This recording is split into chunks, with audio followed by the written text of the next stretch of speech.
Welcome back. Thanks for joining us. Season 1, Episode 2, Expat Profiles. Joined today by my good friends Buddha and Anasha. And we're actually sitting here at their home in San Joaquin in Vilcabamba, Ecuador. And we're just going to chat today about their life and experiences here in Vilcabamba and give you guys another perspective on life here. So thanks so much for being with me, guys. Thanks for taking the time. All right, We love Jesse. your channel. Thank you. They were checking out the channel today. They didn't have anything too terrible to say. So that's good. Let me start by saying I met Jesse maybe close to 10 years ago here, maybe 8 or 9 years ago, because I grew up in San Diego and I was on the University of San Diego basketball team. And so I was already 60, now I'm 70, but basically I wanted to go out and run with the kids and show them, I'm such a, cool dude. I used to play and man, him and his partner, what was his name? Darnell, man, they could really run the court. And but that's where we met, and then we've been friends ever since. Yeah, so Buddha was kicking our butt in his 60s playing ball, which was pretty cool. Thank you. I can still pass and shoot. No, now he does it with ping pong. Yeah. But then we found we have lots of shared interests, so then, we've had a good connection ever since. So these guys, have a really interesting history, and we'll get into that briefly. They're also healers. They do in this incredible healing method called Conscious Touch, or Conscious Touch meditation. How do you? Yeah. So we'll talk about that a little bit as well. And you guys have been here now how many years? 10 years. 10 years. So they've certainly been here long enough to know the ins and outs and do's and don'ts and good and bad. That's true. We saw it all. Of life here. We saw a lot, huh? So let's start with where are you guys from? So I'm from France, I'm from, as just said, San Diego. San Diego, and we met it's a long story, but we met in Europe, and then we basically started to work together. So, But let's tell them where we met, because I was very much involved with an Indian mystic named Osho, and so was Anasha, and he had a very big commune in India where we first crossed paths, because after my work with basketball and sports, as a very young guy, I was just 20, I got involved with yoga. And I'm thinking, wow, yoga seems more intelligent even than physical therapy I'm learning. And so that sent me in a direction that I'm still living today, of really being involved with taking care of the human body. And then we met in this spiritual, kind of a spiritual medical center that Osho had at the time. In India. no, in Amsterdam. Oh, in I Amsterdam. know, we met before, but the story started in Amsterdam. And now we've been together, huh? What? No, 36 years. 36 Yeah, you years? see, the man never knows No, we never how know. many years. Are you The kidding? woman does. 36 years. Wow. 36 years. That's great. Yes, maybe. We don't know. I'm not going to talk about all my secrets here. So then let's say about 30 years ago, we started what you said, it's called Arun Conscious Touch, and it's using all the different really great modalities of touch. Somehow our background, her from France and me from the US, we've kind of studied human touch, healing. Her speciality is breath awareness. And so then we saw that in all healing methods, the common denominator is that it takes you inside your consciousness that lives in the body. So we thought, we're gonna call our work Conscious Touch, and we use touch to. And Jesse's had very many sessions. Another time you can talk about that, but it's really beautiful work, and we love it. We've been doing it all our lives, both of us. And we used to, pre-COVID, we used to be here 6 months and be on the road 6 months all over the world. But now with COVID, we stay at home. It's the first time in a long time that we are at the same place and we work online. And in a way, it made us discover all the season and in a deeper way than before. And we came here because of two people, and one was he's called a health ranger in America, Mike Adams, and he was blogging a lot about Vilcabamba, and then we saw the videos, it's mainly me, and I was fascinated. I said, wow, what a beautiful place. And at that time I was eating exclusively raw food, and the man that, one of the founder of the raw food movement in America, Matt Monarch, lived here. So through these two people, we decided to take a plunge and come and see. We came for 2 weeks, and then we bought this property, which we would have never done normally. No, because I tried to give the viewers a little of our background. We've been like spiritual gypsies our whole life. We were living, I spent a good part, and you too, of 25 years either being in India, Thailand, or Japan, and sharing my work, but also learning from these great cultures. And then when we started teaching together in 94, so a good 27 years ago, we would circumnavigate the globe. We would teach in Japan, Spain, Germany. We didn't have a home. And visit my father in America. And so we would just buy round trip tickets, and our life was like, and really, it was great. And so we loved to travel, and our work, because we lived in this kind of spiritual meditation center, there were people from every country were there. So, and they got to know us there, and then they go home and they would invite us to share our work with them. And we basically owned each 2 suitcases. Right, yeah, that's what I'm trying to answer that. And that was our life. We rented places everywhere we went. So to buy something for me felt like dying. It was terrible.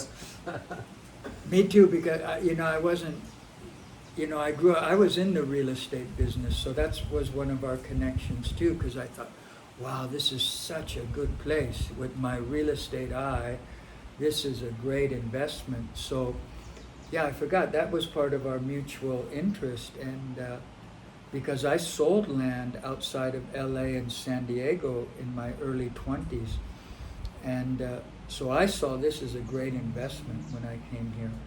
But then to move the money, not even that much money, we could have bought a little flat in Spain in the middle of a concrete jungle for what we got here. Sure. And here we have 3 acres. If we took them around a little, it's a fruit forest. We have hundreds of fruit trees here. We have 2 but I would outdoor like to gardens. add that we often say to people, it's like invisible strings got us there, and it's true. It wasn't It's logical. true. It wasn't. Slightly logical, but illogical at the same time. No, it was a big commitment, and we couldn't really realize, because we were always on the road. Many times we thought of relocating to Europe and selling here, but then COVID happened, and then it made me personally look at Ecuador with different eyes, and I felt I am really at the right place where I should be. And we travel within Ecuador, so we're not, stuck to Vilcabamba. And I love the land, I love the country, I love the people. You made a video on the way people are here that I found very accurate. They can never say no, they're always going to say yes, even when they think yes, no. So when you know that and you sense people, you're gonna sense it. You're gonna see, actually they say yes, but they're not into it. So I found that really very helpful for people to get an idea of what's happening But in Ecuador. let me interrupt, because Yes, so it then we does. finally moved the money to buy this property. Okay, and for me it was a little bit stressful, you know, the banks, the transfers. And then we get here, we move the possession. We had been living in Spain, in a beautiful part of Spain when we moved here, and which was good because we both knew Spanish. She's fluent.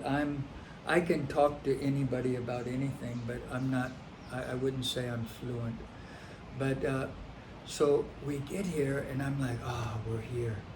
And then about 3 days later, she says, I want to sell. You know, woman, I think the men can We- relate. We got to sell this.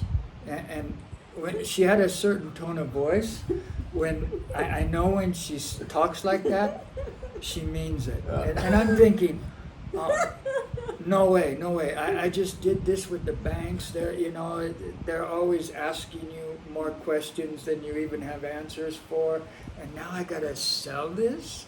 And so I'm saying, oh my God. But then it didn't take that long where you cooled out. But No, then I because had we didn't also- want to own anything. We had been renting our whole life, and it actually works. We lived in great places. We were free. We didn't have bad experience with the owners, so it was quite good. But so this house was empty and I had to get furniture. And I'm going to Loja, so it's 10 years ago, right? Don't forget that. And it's like, when I see the furniture, you know, I'm French, I have a sense of aesthetic, and it's like, no way, I can't live with furniture like that. You know, where are all the shops that I know from Europe, okay? So, but then, somehow this invisible string that took care of us brought me to get really okay furniture that I could. Yeah, within a store that almost 95% of the stuff you wouldn't even think about, we would see some, oh, that would be a great kitchen table, or that would be nice. So anyway. But that was traumatic for me, to tell the truth, Jesse. The But- crappy furniture, or your wife wanting to No, sell? no, but all, to buy furniture. yeah, because when you're renting, you just are, you know. So I didn't realize, wow, this costs a lot of money, and Sure. but because we still work and things are really priced well here in general. Sure. But that was a big thing. Yeah, the furniture is still crappy. It Yeah. hasn't gotten much better. But 10 it's years better. later, It but is it is better. better. No, But you have certain shops. For sure, it's upscale. I'm Yeah. thinking Collineal. Oh, if sure. you go You can there, get nice stuff you're there, gonna yeah. find stuff. For sure. You know, so if you don't fill your house with a lot of craps and you select very beautiful pieces, you're gonna have a nice place. And the tip for people, from my perspective, is to have stuff custom made, because Also. the tradespeople are incredible, Yes. and labor's very inexpensive.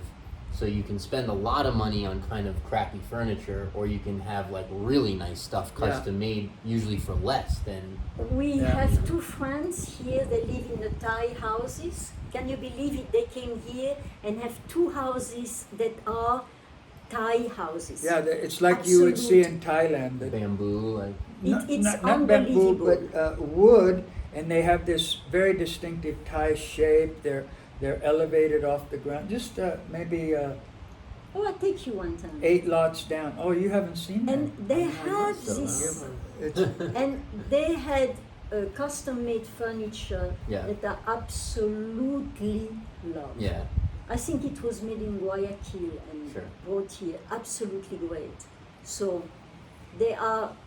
Don't worry about that. I wouldn't even take my furniture. Forget the hassle of taking your stuff and just come. but we love it, particularly Vilcabamba.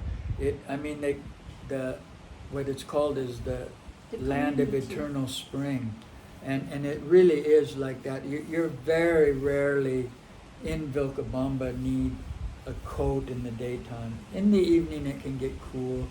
Like our house, we don't have anything like air conditioning. We don't have heaters. Yeah. And we're sometimes I need to use a heater when I give sessions because inside the room, you know, the people laying down, they might be cold. But we love it for that aspect. And there are other places, like I'm thinking of the coast, because the three of us, we love the coast too. Yeah. I wouldn't live there, it would be too humid and too hot. And it's only good, 6 months are really good. Yeah. 6 months, not as good. But if you have a good house, The it's coast okay. is great.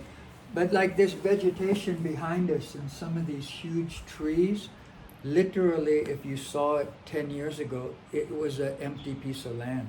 Yeah. So that's also a really, like anybody who has this idea, oh, I'd like to create a tropical or fruit trees or, things grow so fast here, huh, Jesse? You must They have do. noticed that. They do. It's definitely one of the benefits. What talk a little bit, if you would, about the community. How have you guys found Vilcabamba? I mean, it's such an eclectic Okay. place. So when we arrived, it was booming. Absolutely, I was very impressed by the community. Then I think in one video, Jesse mentioned it. This is 2011. Yeah.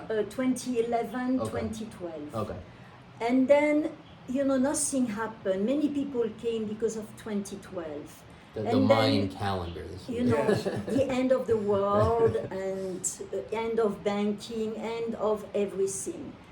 And so we came, it wasn't our main motivation.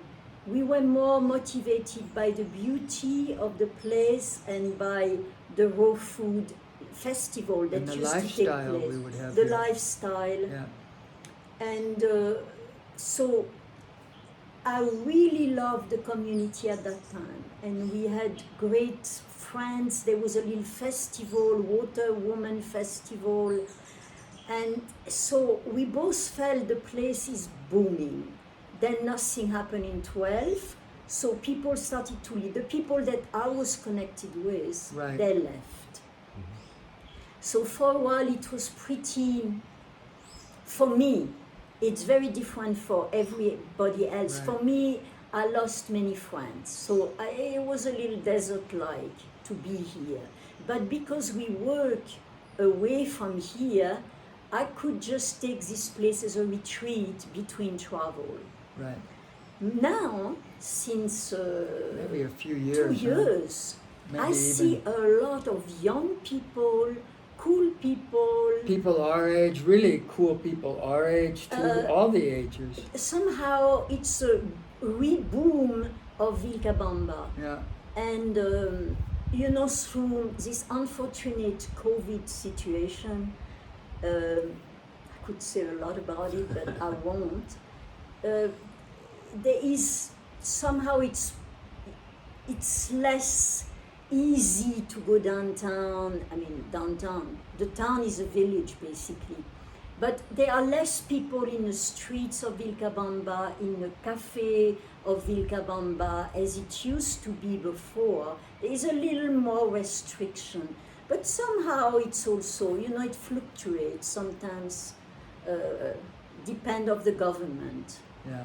And so I see a lot of potential. I see some people have been really suffering with either health or money-wise, and there is a sense of community that I appreciate greatly. Oh, it's amazing. People help each other, really. So I can speak a little differently than Anasha. For me personally, I find it has a great balance of, because I'm not looking for a huge social life, but I have really good friends here of all ages and people we can hang out with. And because people come here, I have a room in the house for sessions. I get to know people we both do, but I appreciate what Vilcabamba has. And I guess the whole world in the last year has been really, you know, the social life has been just torsioned to the max. I But- like that but there is I a like one thing you mixture, said. you know, there is a mixture right now of ages, which I found, because like 2, 3, 4, 5 years ago, I only saw old people. Man, I'm 70 years old, but I don't consider myself as a typical 70 years old person. And so I would see people that are not very healthy, that are kind of dragging themselves through life. I missed a certain enthusiasm that you found with young people, with kids. And now it has come back. There is much Really more. flipped, huh? So there is a big range of people having different interests, and so it's nice. I like it. You know, I guess partly because of our lifestyle of eating, we're mostly eating at home, but I find there's really nice places to go to hang Yes. out and eat. They have groups that come together to sing. There's places that have little dances even in the daytime. Meditations, There's meditations that, like you mentioned, Jesse, live music. but they're really, like I've worked in some very good medical, a combination of medical medicine and alternative medicine together, and we've got some really top-notch people here, really good. Yes. So that's far out, and it's inexpensive. Like literally, the sessions I give would be 3 or 4 times the amount of money people spend here if it was happening in Europe or America. And so that's really good. We I have find that, good market, good vegetable. Yeah. There's an organic market. There is a Sunday market. we have great relations with the people. We like the Ecuadorian people. We have really, I don't know. I find it very easy to get along with them. Maybe because we lived in Spain. I don't know if that helps us, but or we've traveled You a know, lot. when you share love, you get love back, and somehow. I love the people, especially like the Ecuadorian people. They are in front of me, and I do love them in their simplicity, in their innocence, And their depth and they sometimes. feel that. Yeah. They feel that, and it comes back at me. So I'm really, and I'm used. You know, I'm a daughter of immigrants, so I'm used also to third world country. And so-called, for me, you know, I'm at home. If I'm in India or in Ecuador, we travel so much, so it became my home immediately, day one. Yeah. But your attitude, if you come and you expect to have the life that you had in the States or in Europe, forget it, because you're always going to be complaining that you cannot have this, you cannot buy that, you cannot. Forget it. Yeah. Just If you compare. if you compare. And you have a little bit of everything. If you live in Cuenca, it's going to be different than Vilcabamba or Quito or Coast. But you can find friends anywhere, everywhere. And I like the outdoor possibility too. Like you can walk, you can just take beautiful walks. If you want to be more active, you've got lots of nice little mountains, but you can also walk flat. If you like to ride horses, that's easy. Like if we play ball, there's people that, you know, there's some really good tennis players here. I don't play tennis, but people get together. So you have I don't know, to me, I'm not looking, like the city's almost like too much, you know, there's too much going on. And here, I think you have a little, people play volleyball every week, you know, the kids people of all meet. ages. Yeah, the kids are meeting together. I mean, I wouldn't want, I grew up, you know, in rural places all over, from Morocco to everywhere in France, and I was in the street all day long. And here, your kids can also be in the street, in the garden or wherever all day long. Outdoors, yeah. Because in the city, it's not possible anymore.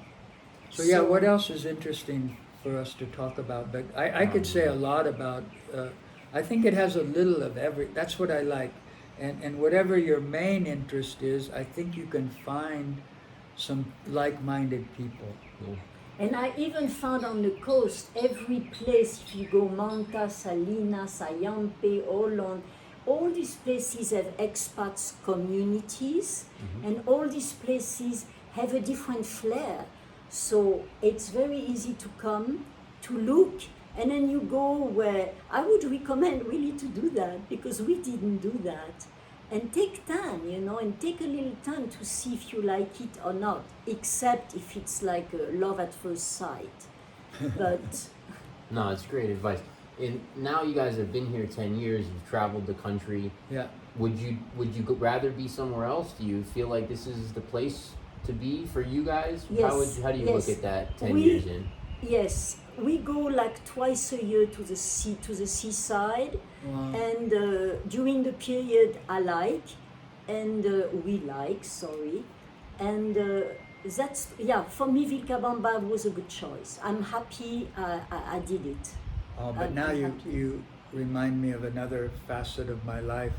I was born on the beaches of San Diego, so I grew up around surfing, and if people like surfing, there is really it's Pacific Ocean and high quality surf from Montanita all the way, that whole coast up to Manta, and it's some radical surf actually. So that part's good. I mean, yeah. And I'm happy. I'm happy to be here more now than ever, almost, to tell the truth. With COVID. you mean? Yeah, with COVID, and I would imagine, unless life made it so I would need to sell our property, like our property is just like, it's such a great investment, it would be very easy for us to sell this property if we wanted. But I think unless I needed to financially, I would just keep this, to always have this to, there's something, I mean, in the mountain area, there's something the frequency or the vibration of this valley, especially if you're in a place like here, you can hear the river, you can't hear anything.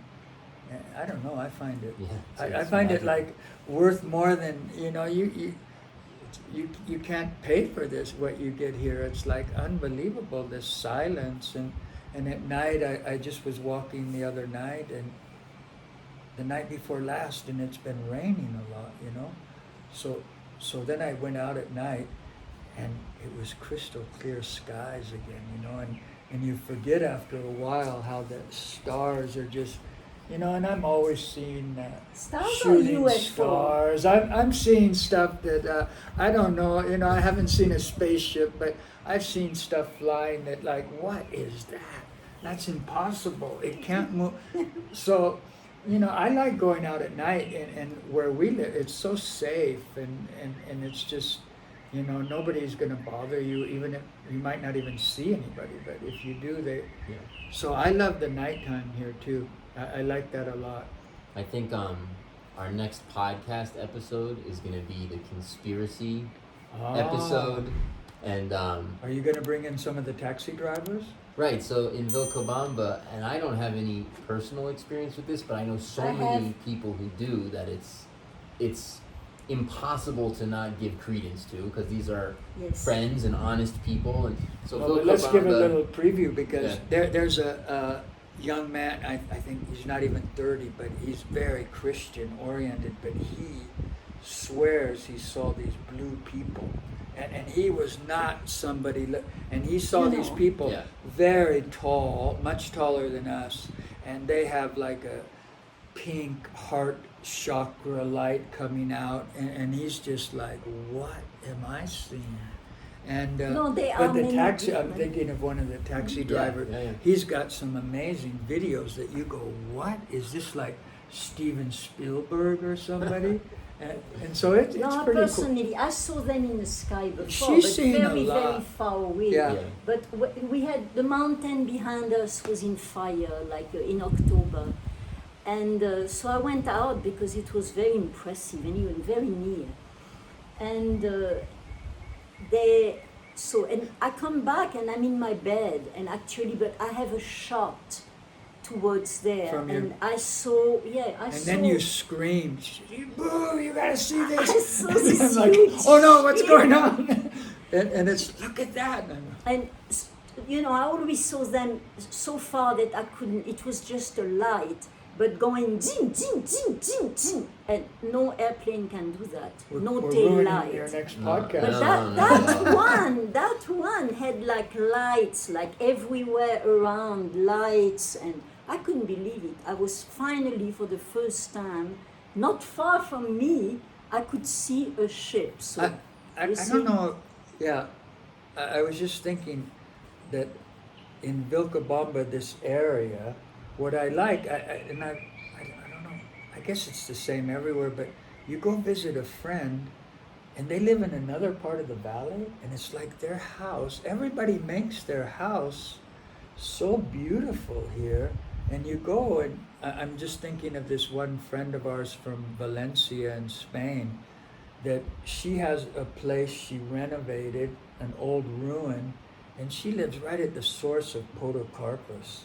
And when you go there, you're in like a different world. And then like where you live, and you know, you just visit different people, and you're like, Gina wow. is Burro Land, another friend, single woman, and she has a place, and it's a sanctuary for donkeys.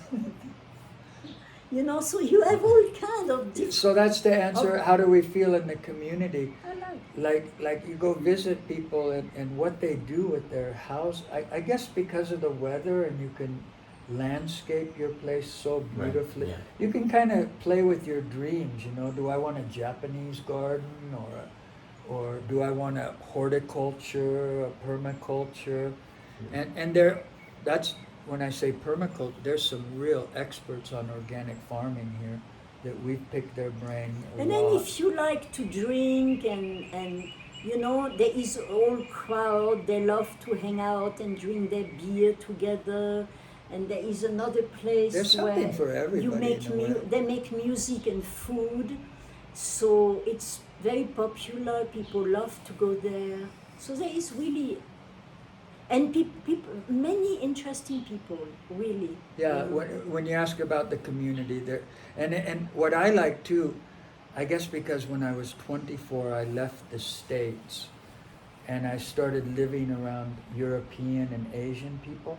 I found that really great to be out of the American conditioning, and here in Vilcabamba, maybe the most percentage is North America, but you meet people every day from Europe, Asia, South America, different places. Yeah, so I like that too. It's a bit of a melding pot Yes. that we feel very comfortable. I get a little nervous when one culture dominates, Sure.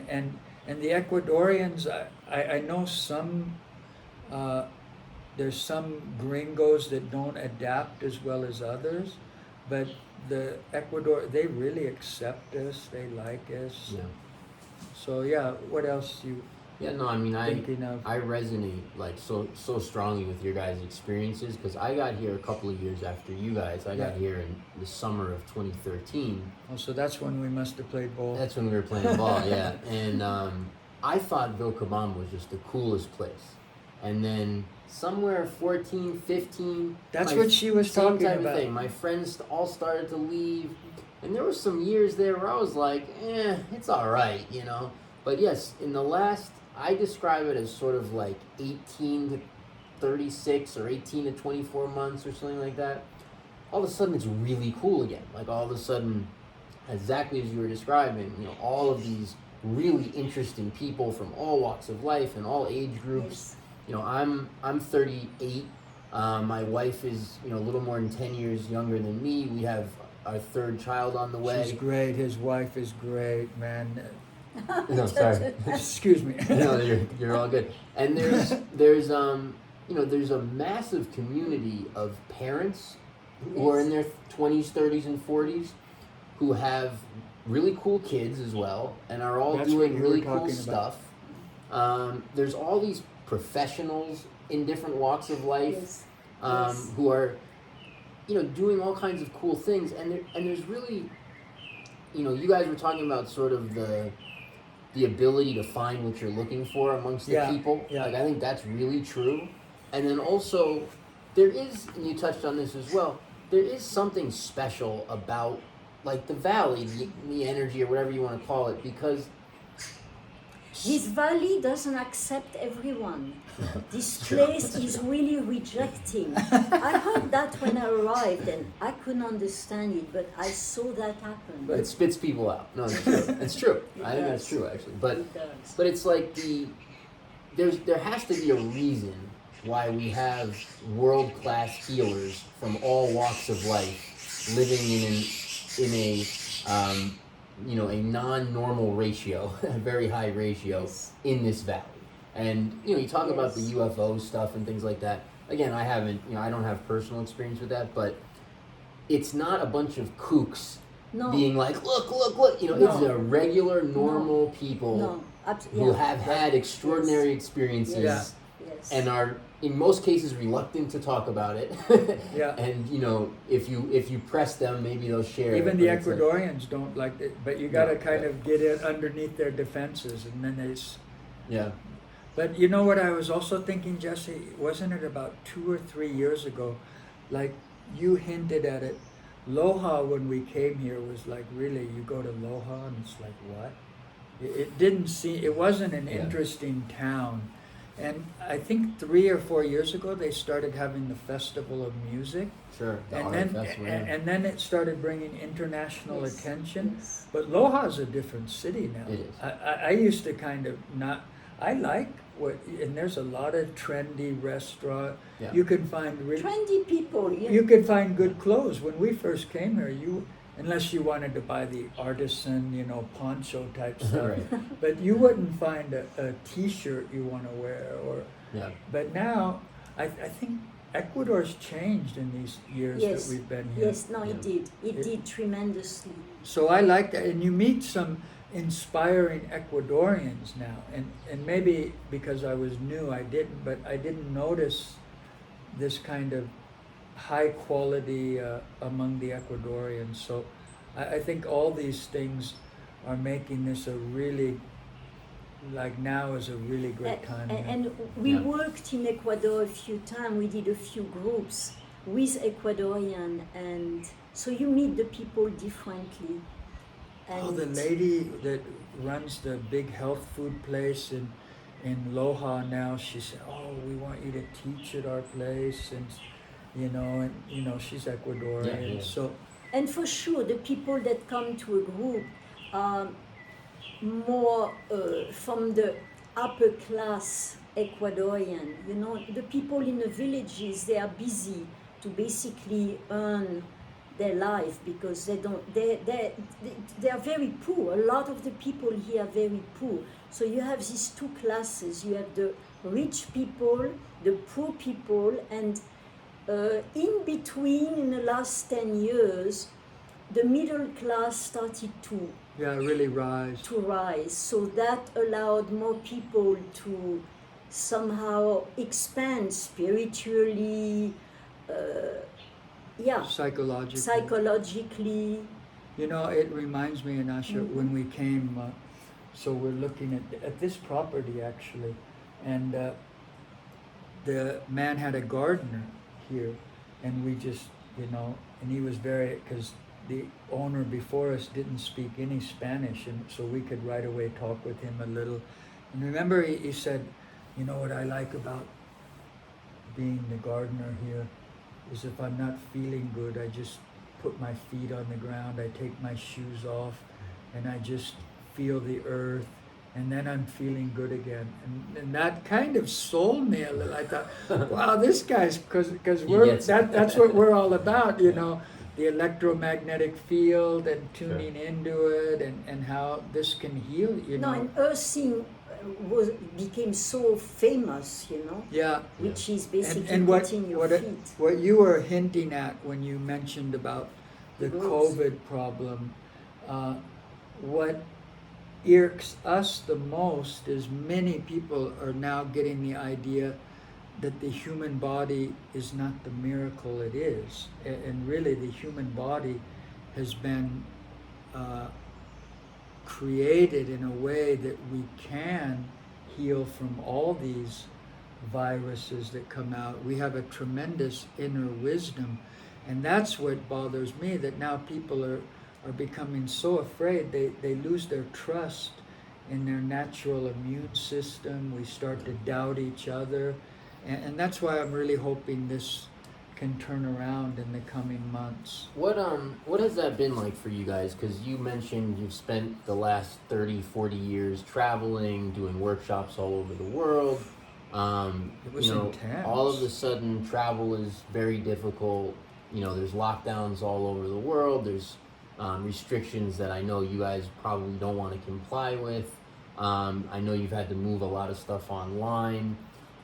These guys, I've been working with Buddha a bit in what he does for a while, and these guys just do beyond incredible work. It's just absolutely, it's amazing. If you ever get a chance to attend a workshop or check out what they're doing, but do you guys? I know you started to do a lot of stuff online. What's that been like for you?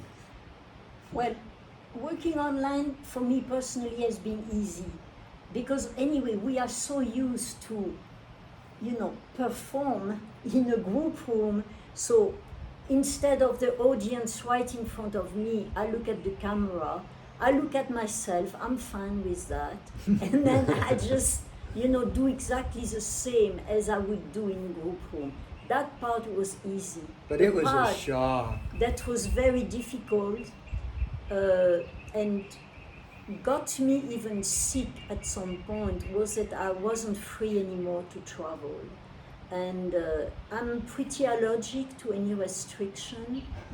So that I just felt, for a while, for 2 months, I was almost depressed because I couldn't, the life I knew, I really cherished my life. It was gone. Yeah. And I somehow sensed that I probably it won't come back. Or if it comes back, it's going to be very different. So I had to let go of my past. And I'm used to let go, I thought. But that was a let go that went even deeper. Yeah. And it was like, a little death, definitely. It was really strong because, we've been working our whole life, and I think in our work, it doesn't matter if you get older, as long as you're healthy to keep doing it. In fact, you get better as you age, And so everything was rolling, We had like our workshops in Europe or Japan. Brazil, Brazil, we were going, yeah, right.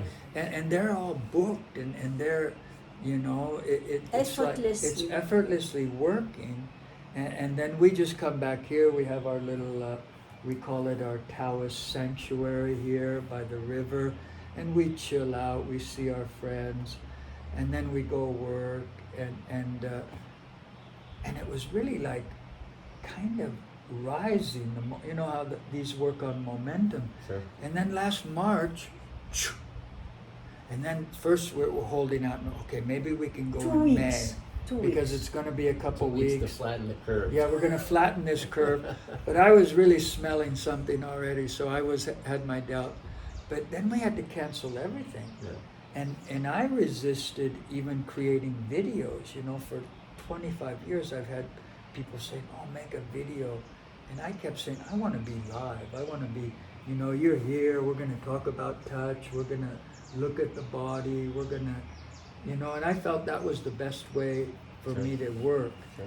And then that was taken away. So at that time, somebody online that I was listening to, that I really liked what he was doing, he offered a course in how to do things online. And I don't know, I kind of called Anasha and I said, I think I have to invest in this. So then there's a few little tips that make pulling it off easier. So I learned that, and we do as well right now online as we were traveling. And I would say miracle, everybody, we have a training, so with different modules, so we meet every 2-3 months. The people describe the same experience That they would as have live. And Interesting. as touch, and I have to say us too. Yeah. The connection is really beyond the screen. And I would So- like to get back that we can be live but you know our work is really the most banned thing. Yeah. We Touch. touch, Yeah. we come close together, We we hug. meditate together. People open up their breathing systems, you know, so it's all like breathing through the nose. Your and work has become a rebellion. It's become. it is, we're like rebels. But I think it'll eventually will turn around because of what I said. There is an innate wisdom and depth of the human energy field that's going to win the day. I just know it, and nothing can stop that. Right on. Aho. And I like, when I think of Aho, I think of the shaman energy and how the South Americans have really a spiritual relationship to nature Yeah. that it's easy to miss in this day and age. And I've learned, I've met some well-known nature healers here in Ecuador also. For sure. You know, they're called curanderos, as you know. And Something interesting. yeah, go ahead. The same way as we talk about the Kundalini rising, you know, we have different energy center in the body, and the energy circulates through these centers. So, and it's called the Kundalini. There's a certain force within that brings you, that elevates you. And so this energy line, the earth, living being as much as we are, has the same. So, and this line, this Kundalini line, used to be above Tibet and India. And now, in 2012, with the help of many shamans, they brought it here to the Andes, So And- that run through from Chile. up north to Colombia. And I was really kind of pondering upon that, you know, because I know the East, but I didn't know South America and the world of the shaman.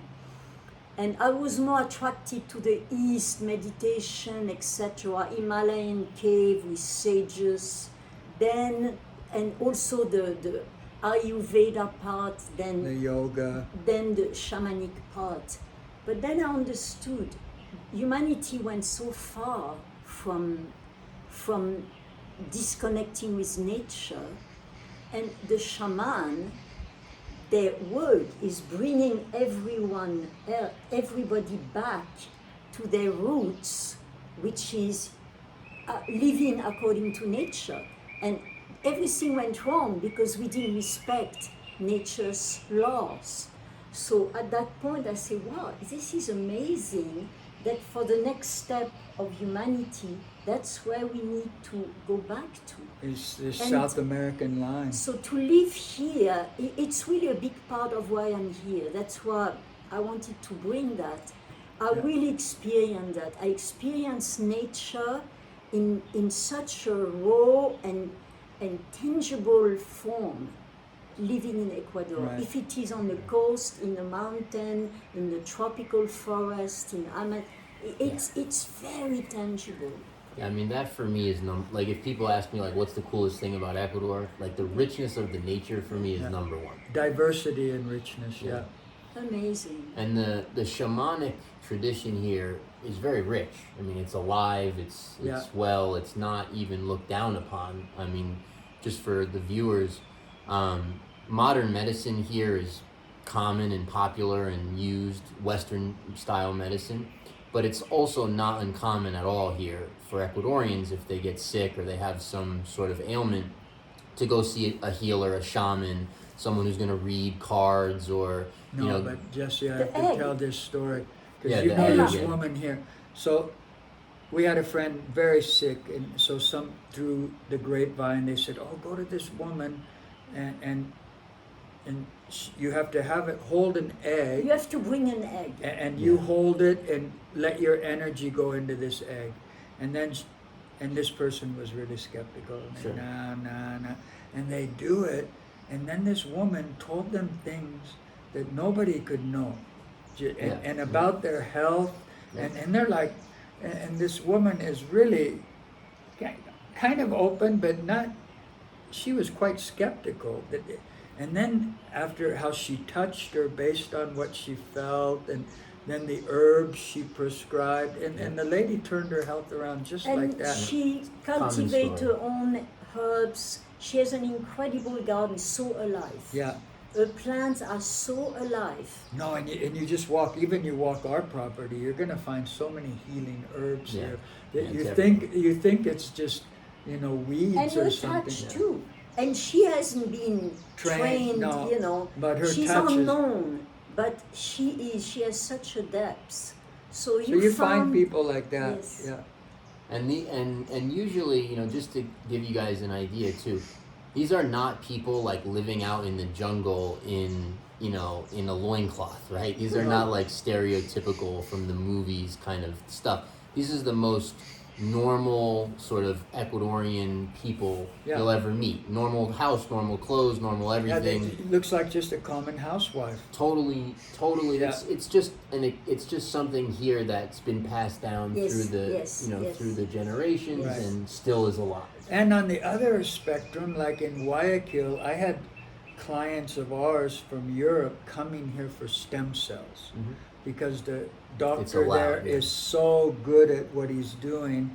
And so you get the whole spectrum of healing arts, which I find very interesting also. I like that. I feel comfortable. And just to touch again on sort of the diversity of Vilcabamba, like a lot of my close friends are like devout Christians, so there's that whole... There is that thing whole, here. That's a whole subsection here, isn't it? So it's like, you were mentioning there's guys who like to sit around and have beers and do that. There's guys that like to shoot guns. There's great yoga classes. There's amazing yoga stuff, meditation stuff. If you want to do ayahuasca, things like that, there's all kinds of stuff like that. I mean, there really is... It's an incredible diversity in that way. Diversity, I think we have a niche for everyone here, huh? Yeah. Something. Yes. And most people get along, too. Like, I feel like there were some years where they didn't, that you maybe were touching on. But, like, I feel like now there isn't really... I feel like at some point it was fairly cliquey. It was kind of like groups that kind of didn't really interact that much. I don't feel that way anymore. Like, I feel like I know even with you guys, I won't mention names, but like I happen to know that some of the people that you guys know and work with and things like that, you probably don't align belief-wise really at all. Like you're very hardcore Christian type beliefs. You guys obviously hold different, spiritual beliefs, but you work together and are good friends and that sort of thing.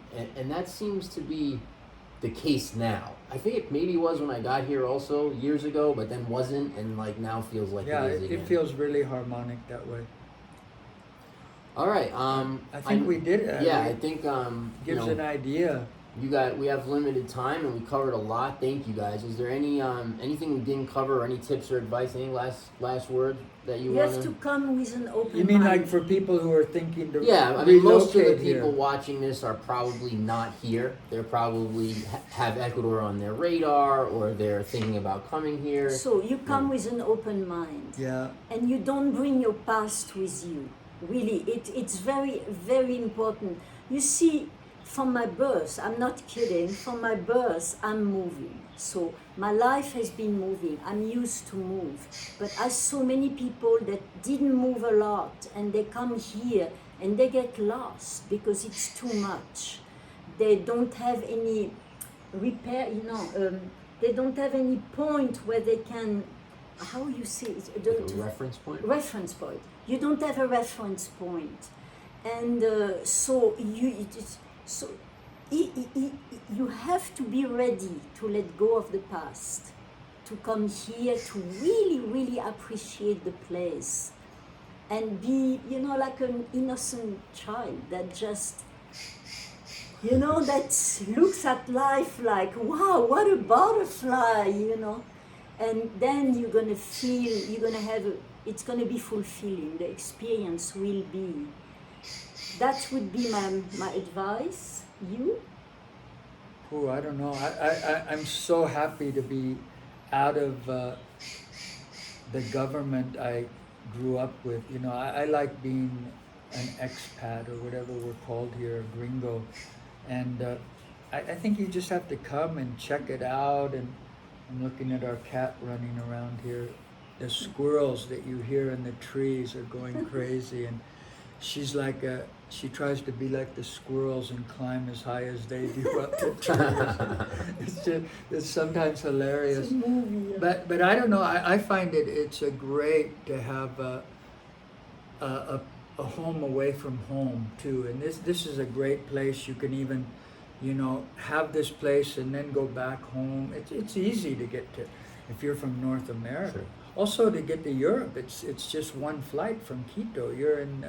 You're in Madrid or Amsterdam, just like that. And you know, family, yeah, like somebody was just, something happened to one person and she lost all her money. And she was saying, you know, my family is not here. And you are my family and I need help financially. And people immediately come and help. That's So true. you can develop, you know, a family, because your family, you have to, there is a fantastic saying in French, but because it rhymes, but anyway, your family is imposed to you, you know. You come to this earth, you have a father, a mother, brothers and sisters. You don't choose them. It's what you are given to. But your friends, you can always choose. So you can really choose very good friends and make friendships that will last forever and count on the people, which is important. And through COVID, I saw that, yes, here people can count on each other. Yeah, We even we've had been the seeing it. poor Ecuadorian, you know, there is a money keeps coming somehow, and we all, like, I'm not rich, I have this house, but that's it, you know, and what I'm working for. And somehow everybody is helping each other when it's necessary. No, I just like to support you, and I love the work you're doing here, Jesse. Me too. And Me too. I was surprised.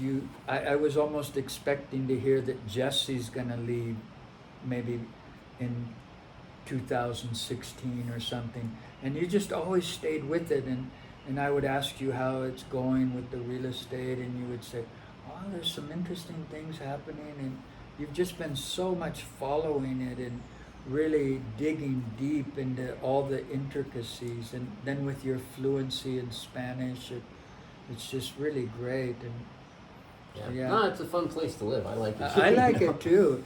And you have it all here. You have it all here. And it, you know, when the travel restrictions it was easy to travel from Yeah. here too. Yeah, very easy to go to the States from here. I mean, you know, 4 hours in the plane, you are in the States. So Yeah. it's, but you have to come, your anyway, your attitude is really going to be fundamental in how you adapt here.